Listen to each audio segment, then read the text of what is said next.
La rapida diffusione del coronavirus nel nord Italia, con numeri e provvedimenti in costante aggiornamento, ha portato a innalzare le misure di tutela in tutta Italia per contrastare la diffusione del Covid-19.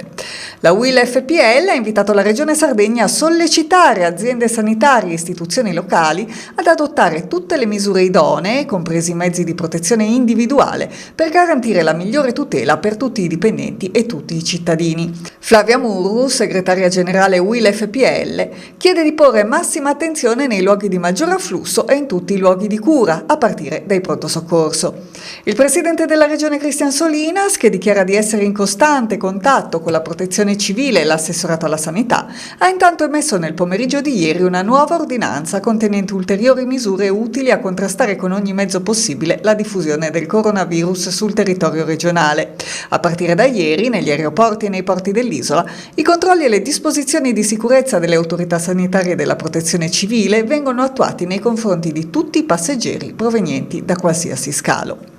Rassicurazioni sul pieno coinvolgimento di tutto il personale sanitario per contrastare l'emergenza arrivano anche dall'assessore regionale alla sanità Mario Nieddu, che dichiara: dal momento in cui è scattata l'emergenza coronavirus nel nostro paese non abbiamo mai trascurato gli aspetti relativi alla comunicazione. I protocolli sono noti ormai da tempo e tutto ciò che attiene alle misure di prevenzione, le precauzioni e i comportamenti richiesti al personale sanitario è stato largamente diffuso e trasmesso a più livelli e in maniera capillare.